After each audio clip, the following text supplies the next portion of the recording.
देश के रक्षक ही विचाराधीन कारगिल युद्ध के वीर सूबेदार आजाद अली का नाम वोटर लिस्ट से कटा। इलाके में आक्रोश और हैरानी। नमस्कार, मैं हूं आपके साथ अंकिता और आप देख रहे हैं एसके लाइव न्यूज। जिस हाथ ने 30 साल तक देश का सरहदों की रक्षा की और कारगिल की चोटियों पर दुश्मनों का मुकाबला किया, आज उसी पूर्व सैन्य अधिकारी का नाम मतदाता सूची से गायब या विचाराधीन अंडर रिव्यू सूची में डाल दिया गया है। उत्तर 24 परगना के बादुड़िया ब्लॉक के रामचंद्रपुर गांव के निवासी सेनानिवृत्त सूबेदार मेजर आजाद अली का नाम वोटर लिस्ट में न होने से पूरे इलाके में भारी आक्रोश और हैरानी फैल गई है। वर्ष 1995 में भारतीय सेना के corps of electronic and mechanical engineering (EME) में शामिल होने वाले आजाद अली ने पिछले साल अक्टूबर में सूबेदार के पद से सम्मान पूर्वक अवकाश लिया था। उन्होंने अपने सैन्य करियर के दौरान देश के 3 सबसे महत्वपूर्ण ऑपरेशनों में सक्रिय भूमिका निभाई।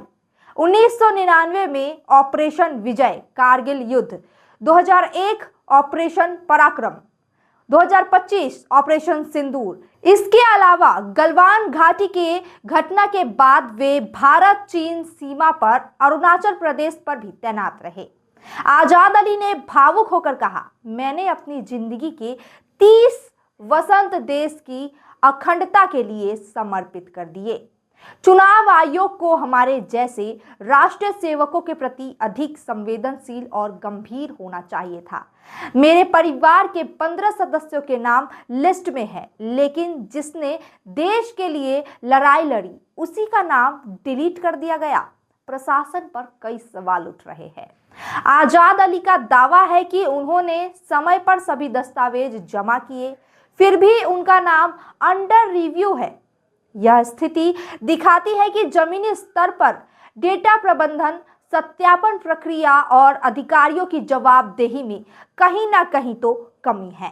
एसआईआर लिस्ट যখন দেখলাম আমার এসআইআর লিস্টে নাম আছে, নাম থাকার পরে আমি এসআইআর এর একটা ডেট থাকে, ওই ডেটে সমস্ত ডকুমেন্ট আমি প্রডিউস করি আর ডিপোজিট করি বাদুড়িয়া বোলাকে ডিপোজিট করার পরে সেকেন্ড লিস্ট যখন বাইর হয় আমার অ্যাড জুডিশিয়ান হিসাবে রেখে দেওয়ার পরে কিছুদিন পরে আবার জুডিশিয়ান থেকে আমাকে ডিলিট লিস্টে ফেলা হয়েছে। মানে আমার ভোটার লিস্ট থেকে नाम डिलीट कर ही दिए। चुनावी असर। चुनाव के ठीक पहले इस तरह की घटना राजनीतिक रंग भी ले सकती है।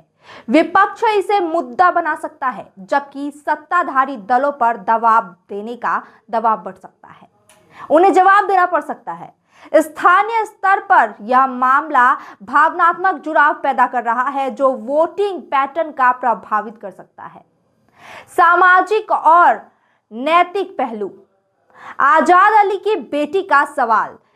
My father, after 30 years of service in Indian Army, he took retirement in October 2025 last year. And after coming, উনি দেখছেন যে এসআইআর লিস্ট যখন বার হয়েছে, ওনার হচ্ছে কি নামটাই ডিলিট করে দেওয়া হয়েছে, ইন্ডিয়ান সিটিজেনই ডিক্লেয়ার করা হয়নি। এত কিছু দেশের জন্য সেবা করেও যদি ইন্ডিয়ান গভর্নমেন্ট একটা ইন্ডিয়ান আর্মিকে যদি সিটিজেনশিপই না দিতে পারে আর ভোটিং রাইটই না দিতে পারে, তাহলে আমাদের গভর্নমেন্ট করছেটা কি? देश के लिए लड़ने वाले को ही वोट का अधिकार न मिले तो क्या संदेश जाएगा? इस पूरे विवाद का सबसे महत्वपूर्ण पहलू है, यह केवल एक व्यक्ति का मामला नहीं, बल्कि उन सभी पूर्व सैनिकों और नागरिकों के सम्मान से जुड़ा मुद्दा बन गया है। यह घटना प्रशासन के लिए एक चेतावनी है कि मतदाता सूची जैसे बुनियादी लोकतांत्रिक प्रक्रिया में पारदर्शिता और संवेदनशीलता बेहद जरूरी है। अगर समय रहते सुधार नहीं हुआ तो यह मामला सिर्फ एक तकनीकी गलती नहीं, बल्कि जनता के विश्वास के संकट में बदल सकता है। ऐसी तमाम जानकारी के लिए देखते रहिए एसके लाइव।